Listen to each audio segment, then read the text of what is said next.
हम लोग भगवान श्री कृष्ण के अमृतमय संदेश को श्रवण कर रहे हैं, जहां उन्होंने ये दर्शाया कि वह जो परमेश्वर की शरण में चलने वाला मनुष्य है, उसकी मन स्थिति और भाव भावनाएं किस तरह की हो जानी चाहिए कि जिससे परमात्मा उन्हें स्वीकार करे और कह सके कि मेरे परम प्यारों की ये पहचान है। तो 12वें अध्याय के 8 अमृत श्लोक, जिन्हें अमृताष्टकम कहा जाता है, उन पर हम लोग चिंतन कर रहे हैं। और आनंद की बात है कि भगवान जब ये समझाते हैं कि निरंतरता आपके जीवन में संतुष्टि की चले, लेकिन भौतिक अभौतिक विकास की यात्रा में कभी पीछे नहीं हटना। आध्यात्मिक रूप से आप जागृत रहें और आपका कनेक्शन प्रभु से जुड़ा रहे। कितने भी आसमान में उड़ान भरना, लेकिन डोर भगवान को पकड़ाए रखना। और ये तन भले ही दुनिया के लिए प्रयोग हो, लेकिन तुम्हारा मन और तुम्हारी बुद्धि वो भगवान को मिल जाए। धन दुनिया को दे देना, लेकिन मन भगवान को दे देना, ये भगवान ने संदेश दिया। और आगे जब हम लोग बढ़ते हैं तो फिर वहाँ कुछ श्लोक और हैं। अनपेक्ष शुचिर्दक्ष उदासीनो गत व्यथः सर्वारंभ परित्यागी यो मद्भक्त स मे प्रिय। ऐसा व्यक्ति अनपेक्ष, अपेक्षाओं को रखकर नहीं जीता, न चाहा न चिंता और न जीवन किसी और पर निर्भर। क्योंकि हमारी सारी खुशियां तभी हमें प्राप्त होती हैं जब हम स्वयं में निर्भर होकर और स्वयं में तृप्त होकर जीते हैं। समस्या तब आती है जब हमारी खुशियां दूसरों पर डिपेंड करने लगती हैं। जब हम सोचते हैं बेटा साथ दे तो मैं खुश हूं, पति साथ दे तो मैं खुश रहूं, मेरे अपने साथ निभाए तो मैं खुश रहूं, दुनिया का मूड बदलता रहेगा, तो उनके मूड के साथ आपकी खुशी ना बदले, आपकी मस्ती ना बदले, आपका आनंद ना बदले। आपकी खुशी आपके ऊपर निर्भर करनी चाहिए, आपकी खुशियाँ दुनिया पर निर्भर नहीं करनी चाहिए। ये पहली बात भगवान ने कही। अपेक्षाओं से रहित होकर जिए। एक और शब्द कहा शुचिर दक्ष। वह जो इस राह पर चल पड़ा प्रभु की ओर, उसे शुद्ध रहना चाहिए, पवित्र रहना चाहिए। मन की शुद्धि, विचारों की शुद्धि, व्यवहार की शुद्धि, और सबसे बड़ी शुद्धि मानी जाती है लेन देन की शुद्धि। जहाँ जाकर सारे खेल बिगड़ता है, भाई भाई के बीच में जब लेन देन शुरू होता है और उसमें कहीं थोड़ा सा भी दोष आ जाए, रिश्ते बिगड़ जाते हैं। भगवान की भक्ति के आसन पर बैठते समय भी ये सिखाया जाता है कि पहले आसन का पवित्रीकरण करें, और जहाँ आप रहते हैं उस स्थान की भी शुद्धता का ध्यान रखना चाहिए। गवर्नमेंट अपनी तरफ से पूरी कोशिश करती है कि अपने शहर को स्वच्छ रखिए, साफ रखिए, और लेकिन ये कोशिश तो होनी चाहिए कि स्वच्छता हमारे नगर की पहचान बन जाए, क्योंकि उससे ये पता लगता है कि नागरिक कैसे हैं।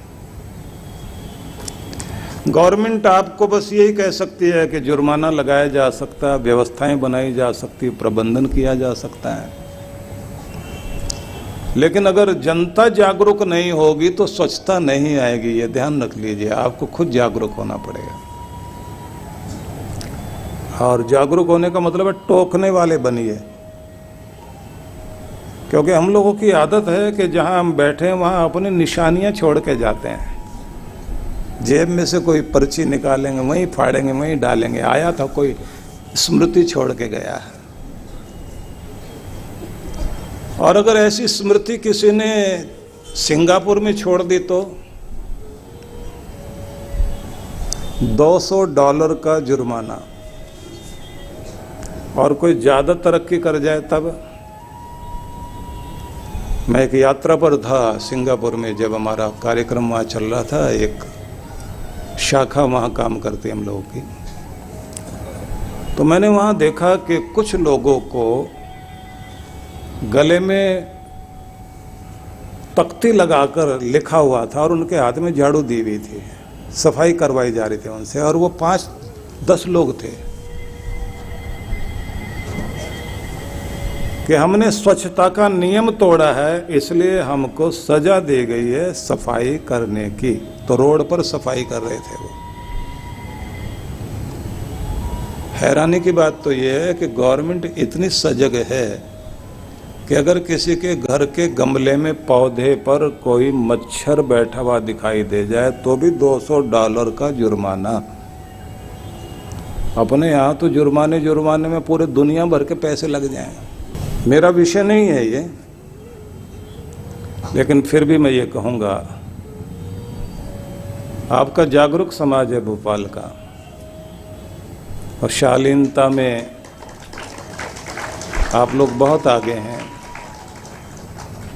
तो शालीनता को थोड़ा स्वच्छता तक लेकर आइए। आपको देखकर, खरबूजे को देखकर खरबूजा रंग बदले, दूसरे लोग सीखें कि अगर भोपाल ऐसा है तो हमें भी ऐसा होना चाहिए कि स्वच्छता यहाँ का एक उदाहरण बन गया है। मैं लखनऊ में देखता था, वहाँ लिखा होता था कि मुस्कराइए, आप लखनऊ में हैं। लेकिन वहाँ तो पता नहीं लोग मुस्करा रहे नहीं मुस्करा रहे, पर यहाँ तो मुस्कराने चाहिए। वैसे तो मैं चाहता हूँ पूरी दुनिया में लोग मुस्कराएं। कभी कभी हमारे भारतीय लोग ऐसे कमाल भी किया करते हैं जिसको वो सुनाते हुए गौरव की बात कहते हैं। विदेश में गए, इंग्लैंड में, तो वहाँ अगर आप वॉशरूम यूज कर रहे हैं तो उसके पैसे सिक्के डालने पड़ते हैं, तब दरवाज़ा खुलता है। तो भारतीय लोग थे तो उनको लगा कि इतने पैसे यहाँ लग जाएंगे इतने छोटे से काम के लिए, तो लगाई अपनी ट्रिक। 20 आदमियों का ग्रुप था। एक ने पैसे डालकर सिक्का डाला और द्वार खोला और टांग अड़ा के खड़ा हो गया और बोला, आते रहिए, भंडारा चल रहा है। तो ध्यान रखिए कि कहीं पर भी अगर कोई गलती करता हुआ पकड़ा जाता है तो फिर बात पैसे की नहीं, हमारे देश का नाम छोटा होता है कि भारतीय लोग ऐसा करके गए। तो मेरा निवेदन यह है कि भगवान ये कहते हैं कि आप मेरी ओर आना चाहते हैं तो अपनी शुद्ध परंपरा का निर्वाह कीजिए। इसमें बड़े मजे की बात यह है कि विचारों का भी शुद्धिकरण होना चाहिए कि आपके वो विचार जो आपको नीचे गिराएं उनको नहीं आने दो। वेदों में एक संदेश है, माँ गताना मादीदी था ये नयंती परावतम। उन विचारों को मन में मत उठने दो जो तुम्हें नीचे गिराएं। आरोह तम सो ज्योति, जो तुम्हें अंधेरों से उजालों की तरफ लेकर जाएं, प्रगति पथ पर लेकर जाएं। वैसे ही विचार तरंगों को मस्तिष्क में उठने दो, क्योंकि तुम उन्नतिशील हो, आगे बढ़ने के लिए दुनिया में आए। विचार दोनों तरह के मस्तिष्क में आते हैं। संकल्प विकल्प करना मन का काम है, लेकिन कौन से विचार टिकने चाहिए हमारे अंदर और कौन से नहीं टिकने चाहिए, इस पर हमारा पूरा ध्यान रहना चाहिए। अगर निराशा के विचार हावी होने लगे हैं तो जल्दी से जल्दी आप उन पर काबू पाइए। और यदि आपके अंदर चिंता की लहरें बहुत अधिक काम करने लग गई हैं, तो अपने मन को समझाइए कि चिंता चिंता नहीं, ये दीमक है जो हमारी मुस्कान को छीनने के साथ हमारी हिम्मत को भी छीन जाती है। और ये चिंता वो दीमक है जो हमारे भविष्य के सपनों में भी लगकर उन्हें भी खोखला कर देती है। तो आई है चिंता किसी कारण से, तो खुद से मीटिंग करने का समय है। उसी को कहते हैं चिंतन करना। जब आप खुद के साथ मीटिंग करते हैं तो अपनी चिंताओं का निवारण करते हैं, लेकिन जब आप एक ही बात को बार बार दोहराते हैं तब आप ध्यान रख लीजिए कि चिंता दीमक का काम करती है। और जैसे किसी लोहे को जंग लगता है ना, ऐसे चिंता भी अपने आप अंदर से ही पैदा होती है। किसी घर का बोझ उठाकर कोई खंबा खड़ा है लोहे का, और घर के लोग ध्यान नहीं देते समय समय पर उसे साफ रखना, उसकी पॉलिश करना, तो धीरे धीरे जंग लगता है। अब बाहर से दिखाई नहीं देता है जंग लगा हुआ है, और एक दिन वो स्थिति आ जाती है कि वो खंबा जो इतना बड़ा बोझ उठा रहा था खोखला होकर गिर जाता है।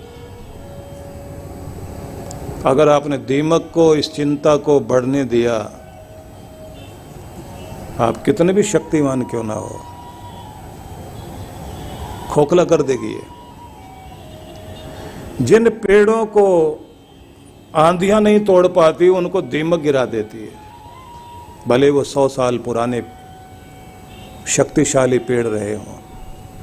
कोई कितना भी बड़ा योद्धा रहा हो, सेनापति रहा हो, वीर रहा हो, मानक तय किए हों, किसी ने कीर्तिमान बनाए हों, पर अगर लगातार जिंदगी में चिंता चल पड़ी वो खोखला करके गिरा देगी, बीमारियां लाकर खड़ी कर देगी। इसलिए मैंने थोड़ा ज्यादा बल दिया इस पर कि चिंताएं तो आएंगी, लेकिन अपने आप को नियंत्रण करने का ऐसा बल अपने अंदर जरूर पैदा करें कि जल्दी से जल्दी आप चिंता को हटाएं। चिंतन करते हुए, खुद के साथ मीटिंग करते हुए, समस्या को लिखकर उसके समाधान पर ध्यान दें। समस्या से ज़्यादा समाधान पर जब हम केंद्रित होते हैं तो चिंताओं का निवारण होता है। इसलिए शुद्धिकरण में ये भी आता है कि जो भी विचार मस्तिष्क को खोखला करते हैं और आपकी शक्ति को नष्ट करते हैं, उन विचारों को तुरंत आपको बदलना चाहिए और उसकी जगह पर वो चीज़ लेकर आओ जो आपको शक्ति दे। क्योंकि चिंता करने से शक्ति नहीं आती, निराशा से कोई शक्ति नहीं आती। लेकिन जब आप अपने अंदर होप पैदा करेंगे, निर्भीक बनेंगे, और जब आप सामना करने के लिए तैयार होंगे तो शक्ति आएगी। इसलिए शक्ति की उपासना कीजिए। बलम उपास्व कहा गया, वेदों में ये शब्द आया, बलम उपास्व। स्वामी विवेकानंद इस शब्द को बोलते थे कि गरीबी गरीबी चिल्लाने से तुम्हारी समृद्धि जिंदगी में नहीं आएगी। तुम्हें अपनी दुर्बलता को हटाना होगा, शक्ति को लाना होगा। लाखों साल के अंधेरों के सामने बेबस होने की जरूरत नहीं, एक जगमगाता हुआ दिया लाने की जरूरत है कि जिससे तुम्हारी जिंदगी में रोशनी आ सके और तुम्हारा अंधेरा दूर हो सके। तो हमने ये समझा, क्योंकि मैं पॉइंट टू पॉइंट बात करता हूँ और आपको याद कराता हूँ कि भगवान ने पहला शब्द कहा, अपेक्षाओं को रखते हुए दुनिया में नहीं जिएंगे। आप अपनी खुशियाँ पाना चाहते हैं तो स्वयं पर निर्भर हो और अपेक्षा रहित होकर मस्तिष्क को शांत रखकर प्रभु की ओर चलें। एक बात हुई। दूसरी बात कही गई है कि आप शुचि को, पवित्रता को, शुद्धि को अपनाएं। ये तन की, मन की, व्यवहार की और लेन देन की शुद्धि।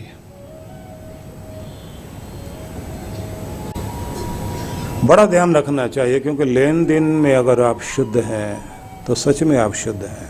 लेने के लिए अलग तरह की स्थिति होती है, देते समय अलग तरह की स्थिति होती है। ज़्यादातर लोग यहाँ मार खा जाते हैं, तो ये आपको मैंने बताया। और फिर आपको ये बताया कि आप अपने विचारों की शुद्धि पर भी ध्यान दें। ठीक है, पकड़ते जाइए विचारों को, शब्दों को।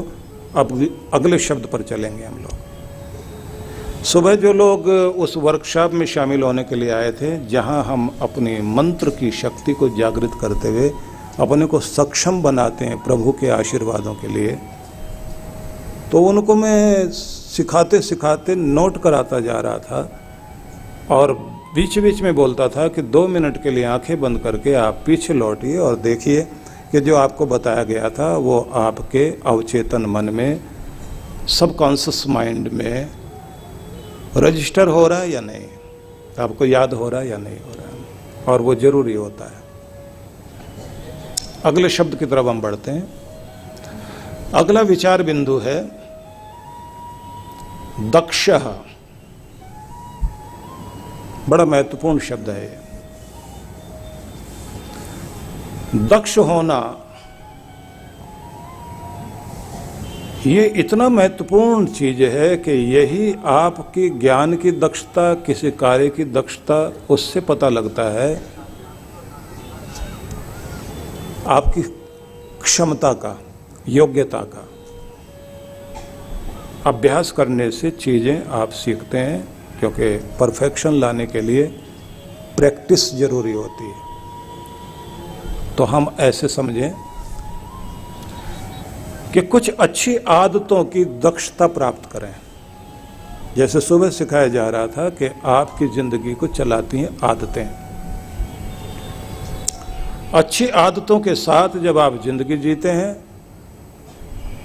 तो एक गुणवत्ता वाली, क्वालिटी वाली लाइफ आप जीते हैं। अच्छी आदतों के साथ जिंदगी जीना आसान होता है, लेकिन आसानी से अच्छी आदतें नहीं आती। ये ध्यान रख लेना। बुरी आदतें आसानी से आती हैं, लेकिन उनके साथ जिंदगी जीना बहुत मुश्किल होता है, क्योंकि हर जगह रुलाएंगी वही, पीछे गिराएंगी वही, चोट पहुंचाएंगी वही। आपकी जिंदगी को चलाती हैं आपकी आदतें। अगर बुरी चीजों में आप दक्ष हो गए तो याद रखना, आपका दुश्मन कोई बाहर नहीं, आपकी आदतें ही आपकी दुश्मन बन गई। तो अच्छी शुभ आदतों के लिए प्रैक्टिस करनी चाहिए। अच्छी आदतों को चुने पहले कि ये मेरी जिंदगी में आनी चाहिए। जैसे आप सुबह उठने का नियम बनाएं, तो फिर मूल्य चुकाने के लिए तैयार रहिए। अलार्म बजेगा, उसके बाद आप उसको हाथ बढ़ा के गला मत घोटिए और ये मत कहिए अपने आप को 10 मिनट में उठता हूँ। 10 मिनट जब होंगे तो आपको पता लगेगा 2 घंटे हो गए। और अगर संकल्प मजबूत रहा तो फिर अलार्म बजने से पहले आप उठ के बैठ जाओगे। आपको लगेगा कि नहीं, मुझे उठ जाना चाहिए, क्योंकि आपकी अंदर की घड़ी काम करने लगती है। महत्वपूर्ण बात होती है कि आप अपने आराम तलबी में उस समय जो लापरवाही और आलस्य आप पर हावी हो रहा हो, अपने संकल्प के साथ लात मारकर उस कंबल को फेंकने की चेष्टा करिए जो आपको बाहर निकलने नहीं दे रहा, और निकलिए बाहर और सैर करने के लिए चल पड़िए। आपका नया दिन शुरू हो जाएगा, नई जिंदगी शुरू हो जाएगी, क्योंकि आप कुशलता की तरफ, अच्छी आदतों की तरफ चल पड़े हैं। और उस समय आप कहिए कि मैंने अगर ठान लिया तो फिर मैं उसे पूरा करता हूँ। और जब आप अपने सैर के लिए जा रहे हो तो उस समय अपने मन मन में दोहराइए, मैं सुनहरे भविष्य की ओर बढ़ रहा हूँ, क्योंकि मैं अपनी कीमत जानता हूँ। मेरी यात्रा स्वास्थ्य की यात्रा है, आरोग्यता की यात्रा है। निरोग, स्वस्थ, सक्षम जीवन जीने के लिए पहला कदम मैं उसका स्वागत करता हूँ। ऐसे अच्छे शब्द बोलिए अपने मन में और धीरे से अपने पेट थपथपा दीजिए। यहाँ नहीं, घर में जाके थपथपाना जब आप कल सैर करने के लिए जाएंगे। कोई भी एक अच्छी चीज, उसकी दक्षता आपको बनानी है। धीरे धीरे करके इसी तरह से जब आप अपने टाइम का एक एक मिनट का उपयोग करते हैं, और एक बात ध्यान रख लीजिए, जिन विचारों से आपका जीवन कीमती बनता है और जो आपको नया बना दे, जो आपको प्रेरित करें, जो आपको सक्षम करें, उन विचारों का स्वागत करने के लिए आपको दुनिया के किसी भी कोने में जाना पड़े, वहाँ जाकर जरूर बैठना, सुनना, वहाँ जो विचार मिलते हैं उन्हें अपनी डायरी में नोट करना, क्योंकि ज़िंदगी के लिए वो कीमती लम्हे होते हैं जो आपको प्रेरित करें। ये याद रह जाना चाहिए कि वो सांझ कितनी महत्वपूर्ण थी जब मैं जाकर सत्संग में बैठा था, और वहाँ किसी और के लिए कहा जा रहा होगा मुझे नहीं पता, लेकिन वो मेरे लिए ही कहा जा रहा था, क्योंकि जो हो गया, अब एक नई जिंदगी की यात्रा पर मैं चल पड़ा हूँ। अपने को बेहतर बनाने के लिए आज मैंने संकल्प कर लिया है, मैं कल से अपने स्वास्थ्य पर ध्यान दूंगा, खुश रहूंगा, अच्छी आदतों के साथ, और बुरी आदतों को धीरे धीरे काबू करते हुए एक बेहतरीन जिंदगी जीने के लिए तैयार हो रहा हूं। डायरी एक रखा करो आप, जिसमें आप लिखा करो। उसमें कोई आप आलू सब्जी का हिसाब किताब मत लिखा करिए, जिंदगी का हिसाब लिखो। किसी ने कड़वा बोला, मीठा बोला, वो नहीं। और कभी कभी गुनगुनाना शुरू कीजिए, अकेले घूमते फिरते हुए, मुस्कुराते हुए। आपको रेडियो, टीवी और सारी चीजें नहीं, खुद ही टीवी बन जाइए, खुद ही रेडियो बन जाइए, गुनगुनाते हुए आनंद के साथ टहलना शुरू कर दें। मस्ती आपके अंदर से प्रकट होने लग जाए। आपको भले ही गाना ना आता हो, गुनगुना तो सकते हैं। कोई भी अच्छी ट्यून आपको लगती हो, अच्छे शब्द लगते हो, अकेले में एकांत में गुनगुनाते हुए, मुस्कुराते हुए चलिए। आपके चेहरे पर जिससे भी मुस्कुराहट आती है, जिंदगी आपकी लहलाने लग जाए, वो सब चीज़ें करना शुरू कर दीजिए, क्योंकि आपको बेहतर जिंदगी जीनी है। हो सकता है मजाक उड़ाई जाए। वो घर में कोई पति जो है बहुत मस्ती से गाता हुआ घूम रहा था, पंछी बनो उड़ता फिरूं मस्त गगन में, आज मैं आज़ाद हूँ दुनिया के चमन में। और पत्नी किचन से वहीं से आवाज़ देकर बोली, जैसे ही ज़मीन पर आ जाओ तो धनिया सब्जी खरीद लाना। बहुत आसमान में उड़ गए। टोंट कसे जाएंगे, हंसा जाएगा आप पर, लेकिन मस्ती मत छोड़ना। अगर अपनी हस्ती चाहते हैं तो जिंदगी में मस्ती बहुत जरूरी है। तो शुभ आदतें आपको बनानी पड़ेगी। शुभ मुहूर्त इसके लिए कोई नहीं होता, वही शुभ मुहूर्त होता है जब आप शुरू हो जाते हैं। तो भगवान श्री कृष्ण ने कहा, वह जो दक्ष है शुभ के ओर, अच्छाइयों की ओर, धर्म में, शुभ में, सत्कर्म में जो दक्ष है, का मेरे प्यारों की पहचान में उसका भी नाम है। और ये दक्षता आपको इस तरह से आ जाए कि कहीं भी आप बैठे हुए हों, अपने समय का उपयोग करते करते अपने को और सक्षम और नया बनाते बनाते चलिए। बेहतरीन लोग तो बेकार चीज़ों से भी कुछ नई चीज़ें बनाने की चेष्टा करते हैं। और बेहतरीन लोगों की एक आदत होती है, दुनिया के किसी भी कोने में चले जाएं, वहाँ से कुछ भी अच्छी चीज़ मिलती हो, सीखने को कुछ मिलता हो, वो सीखते हैं और किसी निंदा चुगली में अपनी रुचि नहीं लेते। किसी के दोष ढूंढने में अपना समय बर्बाद नहीं करते। उनकी आदत होती है कि बगीचे में टहलते टहलते कहाँ कहाँ कितने सुंदर फूल खिले हैं, उनकी सुवास का, उनकी सुगंधि का, उनके सौंदर्य का आनंद लेते हुए वहाँ विचरण करेंगे। झुरमुट से आती हुई बांसों के बीच से हवा जो बह रही हो, उसके साथ लंबे गहरे सांस लेते हुए, और वो जो वहाँ पंछी चहचहा रहे होते हैं और सूरज की सुबह सुबह नई नई किरणों के साथ धरती का अभिषेक हो रहा हो, उस समय में वहाँ विचरण करते हुए उसका आनंद लेते हुए वो धन्यवाद करते हुए विचरण कर रहे होते हैं कि जगत के रचयिता परमात्मा, तेरी देन और कृपाओं के प्रति मैं आभार व्यक्त करता हूँ कि मुझ अपने प्यारे बच्चे के लिए तो कितना प्यारा सोना आसमानों से बरसा रहा है। एक अलग तरह का आनंद आता है। और कुछ वे लोग होते हैं जो वहाँ ढूंढते ढूंढते हैं, इतने कांटे, इतना कबाड़, इतने यहाँ चीज़ें बिखरी पड़ी हैं, इतना ये है, गवर्नमेंट क्या करती है, नगर निगम क्या करता है, यहाँ ये नहीं है।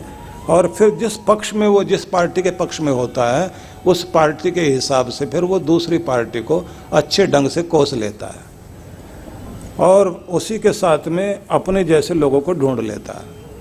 लेकिन हाथ में आता क्या है? मन मस्तिष्क में कूड़ा करकट बस जाता है। उस माली के प्रति अगर 2 शब्द धन्यवाद के कह दिए जाएं, जो उन फूलों को उगाने में मेहनत करता रहा हो। किसी सांझ में आप किसी पार्क के पास से सड़क पे टहलते हुए जा रहे हो और आपको रात की रानी की सुगंध आपके नासापुट में आ रही हो, और वो सांझ ऐसी रही हो कि जब बारिश से धरती भीगी हो, हवाओं में नमी हो, एक सुखद वातावरण का आनंद आपको मिला हो, तो जहाँ ऊपर वाले को धन्यवाद करना, वहाँ उसके लिए थैंक्स जरूर कर देना, जिसने वो रात की रानी महकाई है, जिसने अपना पसीने की बूंदें उसकी जड़ों में गिराई हैं। भले ही वो आदमी आपके सामने ना हो, लेकिन मंगल भावना तो आपको पहुंचानी चाहिए ना। इसलिए बेहतरीन लोगों की एक आदत होती है, दुनिया के किसी भी कोने में वो रहते हैं, वहां से कुछ अच्छी चीजों को चुनते हैं और वो गुण सुगंधी अपने साथ लाते लाते अपनी स्मृतियों में, अपने जहन में बसाकर आनंदित होते हैं। हम लोग जब उत्तरकाशी में साधना के लिए और वहाँ से रानीखेत, अल्मोड़ा से आगे कौसानी, जहाँ पर महात्मा गांधी ने भी बहुत सारा समय व्यतीत किया, उनका एक आश्रम है वहाँ कौसानी में। उससे ऊपर की तरफ जाते हैं तो वहाँ त्रिशूल वाला भाग है, 3 पर्वत की शिखर हैं, वहाँ चोटियाँ हैं, जो सुबह सुबह आप 5 बजे जाएं तो एक एक चोटी ऐसे लगने लगती है जैसे सोने की बन गई है, बर्फ से ढकी हुई चोटियाँ सूरज की पहली किरण के साथ। ऐसा लगता है जैसे सोने से किसी ने सजा दिया हो, और जैसे ही पूरी धूप निकल आती है तो ऐसा लगता है जैसे शिव जी का त्रिशूल वहाँ दिखाई दे रहा है। तो हम लोग जब साधना में बैठते थे तो एक समय तक ही बैठ पाते थे, उसके बाद वो जो दृश्य होते थे, इच्छा होती थी कि ये जहाँ हम रहते हैं वहाँ तक ये दृश्य जाने चाहिए। तो एक कैमरा रखा हुआ था अपने पास, तो फिर जाकर उस सौंदर्य को जब कैमरे में कैद करते थे और अपने शहर में लौट आते थे, तो उसके बाद सुबह की साधना करने के बाद उस कैमरे को खोल कर देखते थे और एक दृश्य पर जाकर रुकते थे, तो उसको आँखों से अपलक देखते हुए जैसे ही आंखें बंद करते थे तो ऐसा लगता था हम वहीं पहुंच गए। आज विज्ञान ने इतनी सुविधा दे दी है ना। आज से 40 साल पहले की हमारी साधना का समय, और अब तो आप वीडियो बना लेते हैं। उस समय वीडियो बनाने की सुविधाएं नहीं थी। अब तो आपकी जेब में कैमरा है, इसी में वीडियोग्राफी करने की व्यवस्थाएं हैं।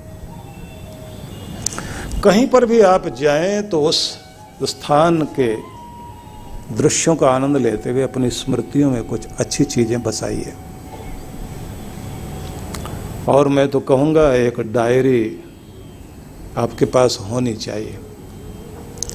उसको हम लोग बोलते हैं ना वरदान पुस्तिका, ड्रीम बुक, आपके सपनों की किताब।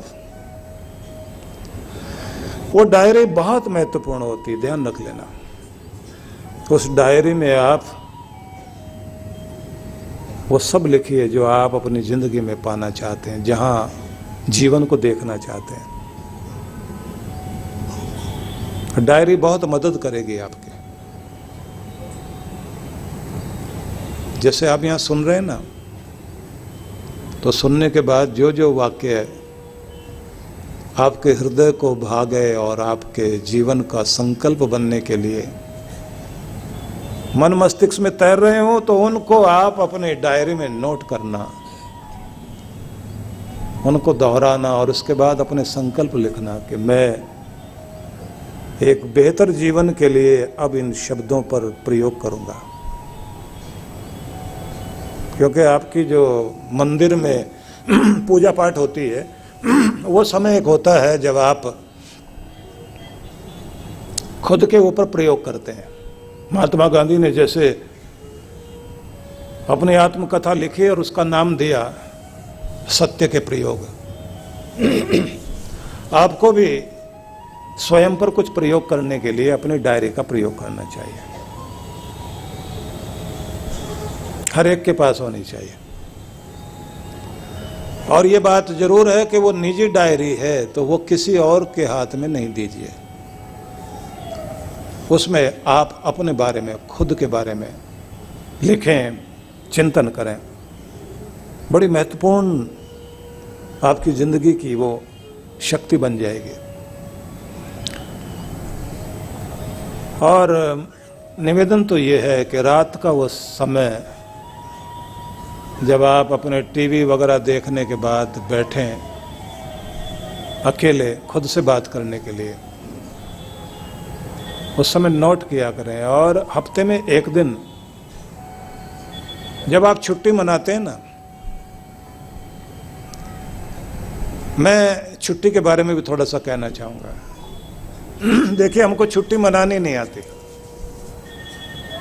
टीवी देखते देखते सारा दिन इसी तरह से वो बस यही होगा कि आप ज़्यादा पूरे कपड़े नहीं पहनते और अपने घर में उस तरह बैठे होते हैं, आज हम बहुत इजी हैं, टीवी देख रहे हैं, खाली बैठे हुए।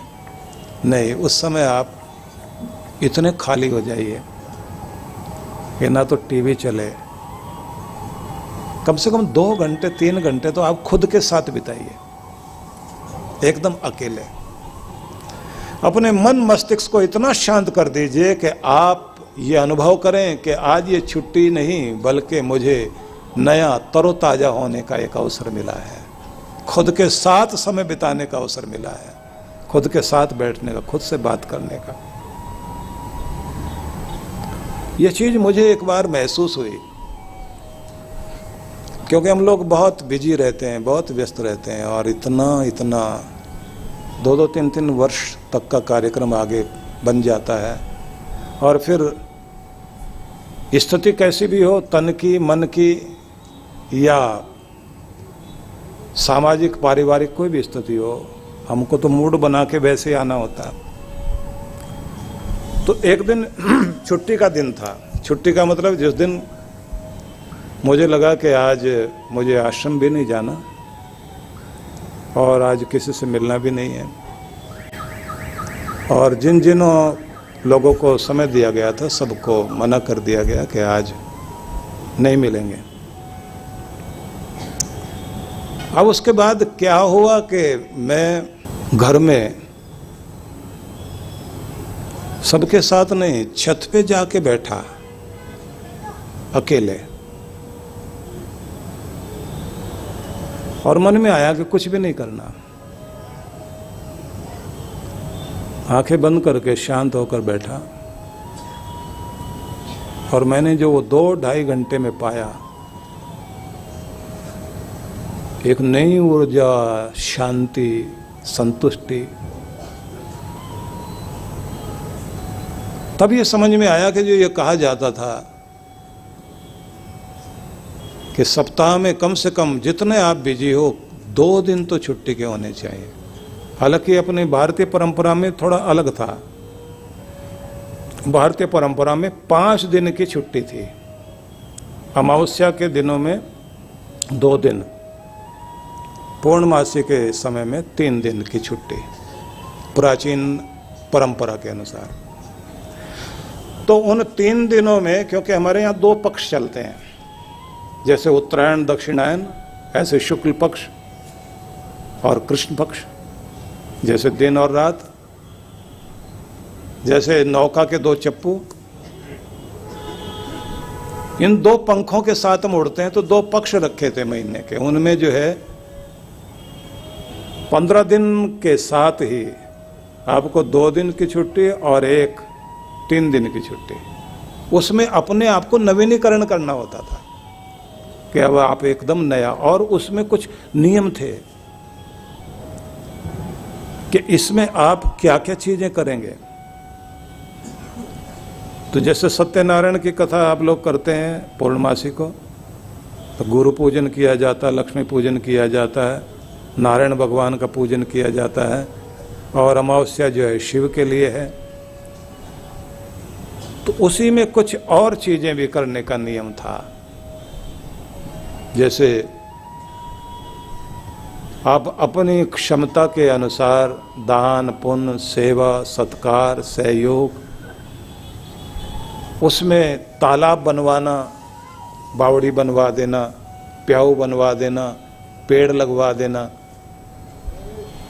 आपके पूर्वजों ने कंटूर प्लान के हिसाब से, जैसे ढलान होता है ना जमीन का, और सारा पानी किधर की तरफ आता है, वहाँ पर अपने आप एक गड्ढा बन गया, तालाब बन गया, और उस तालाब को सुरक्षित रखना हो, और तालाब देवता की पूजा करना, वरुण देव का पूजन।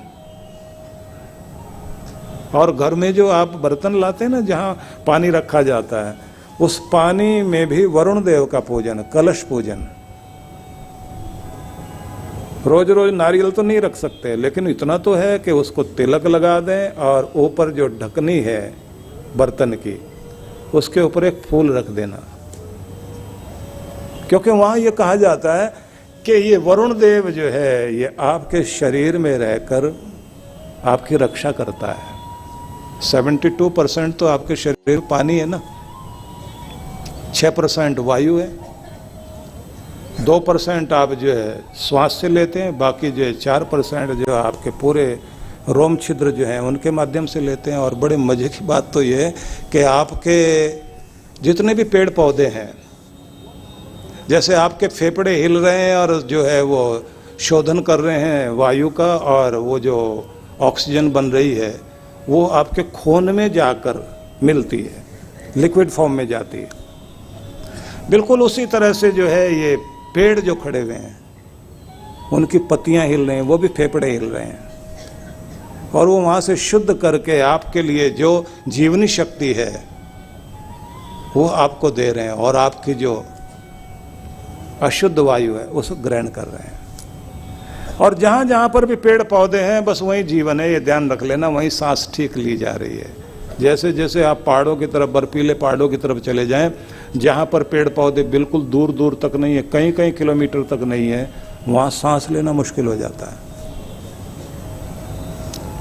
आप कैलाश मानसरोवर जाएं, इतनी बड़ी झील है वहाँ पर, मानसरोवर झील, जिसको कहा जाता है कि क्षीर सागर यही है। नारायण भगवान वहाँ बसते हैं, और शिखर पर भगवान शिव बैठे हैं, कैलाश शिखर पर। लेकिन जब आप वहाँ जाओगे तो सांस लेना ही मुश्किल होता है। अभी चाइना गवर्नमेंट ने एक व्यवस्था करनी शुरू की है, कुछ उगता ही नहीं वहाँ, तो छोटा छोटा घास, छोटे छोटे पौधे किसी पत्थर के साथ लगा के छोड़े हैं। और कमाल की बात है, वो छोटा सा घास भी कितना बड़ा काम कर रहा है कि सांस लेने में जहां दिक्कत हो रही है तो वो कहता है मैं मदद करूं, वो आपको जिंदगी दे रहा है।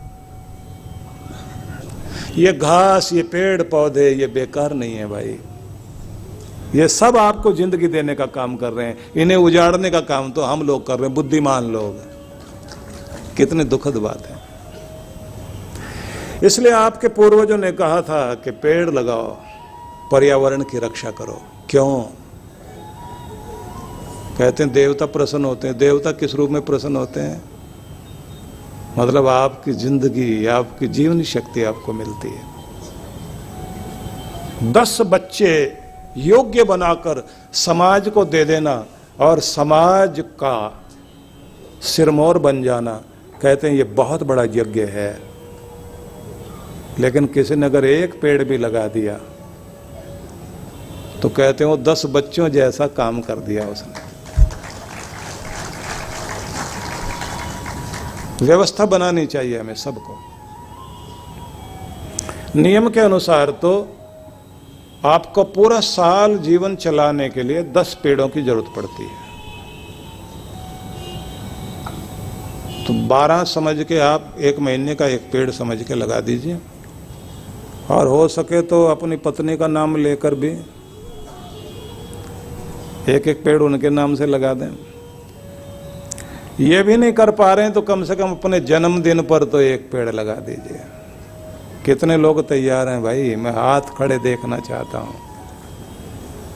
तो भोपाल बहुत अच्छा है, एक बार अपने लिए तालियां बजाइए आप लोग। मुझे किसी गवर्नमेंट ने नहीं कहा, लेकिन बड़ी गवर्नमेंट खुश हो जाएगी। बड़ी गवर्नमेंट ऊपर वाले कि हाँ मेरे बच्चे अच्छा काम कर रहे हैं। और देखिए अपने पूर्वजों की याद में भी लगाया करें। 15 दिन आप तर्पण करते हैं ना, और श्राद्ध मनाते हैं अपने पूर्वजों का, उनके नाम पर बरसात के दिन होते हैं, उन पर लगाए जा सकते हैं। तुलसी नाम की एक महिला ने झारखंड में मीलों लंबे जंगल को उगा दिया था, बीज बो बो करके।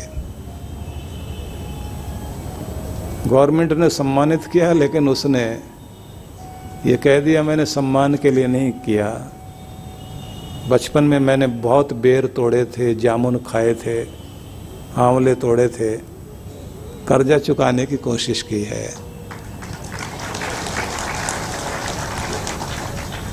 अच्छे लोगों को अच्छी चीजें करनी चाहिए। तो छुट्टी जो मनाई जाती है ना, तो आपके यहाँ पहली परंपरा और थी, लेकिन आप कभी कभी मौन होकर, शांत होकर बैठे। अब मैं जरा जल्दी जल्दी आगे बढ़ता हूँ, क्योंकि मैंने श्लोक सारे पूरे करने हैं और कल तक का ही समय और 8 सुनाने हैं। अभी तो मैं 3रे पर पहुंचा हूं। तो एक एक बिंदु पर चलते हैं। भगवान कह रहे हैं कि आप अपेक्षाओं से रहित होकर जिएं, पवित्र रहें, दक्षता अपनाएं, अच्छी शुभ आदतों का निर्माण करें। ठीक है, यहां तक पहुंच गए हम लोग। अब 4था शब्द उन्होंने कहा, उदासीनो गत व्यथा।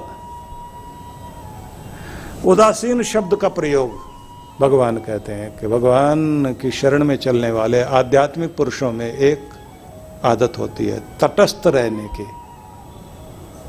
एक शब्द है ना उदासीन, तो उसको समझने से पहले एक शब्द आता है उदास। उदास, उदासी। तो इस उदासीन का मतलब क्या हुआ? उदास रहने वाला नहीं। जो तट पर बैठा हुआ है, न इस किनारे का ध्यान, न उस किनारे का ध्यान, न लहरों का ध्यान, उतार चढ़ाव से रहित होकर जो जिंदगी जी रहा है, ये ध्यान रख लेना कि रिजर्व रहना एक बड़ी चीज होती है। दुनिया आपको शामिल करती है अपनी ओर। क्रोधी क्रोध में शामिल कर लेगा, भड़काने वाला आपको अपनी तरफ शामिल कर लेगा, भोगी लोग जो है भोग में शामिल कर लेंगे, ईर्ष्यालु ईर्ष्या में शामिल कर लेंगे।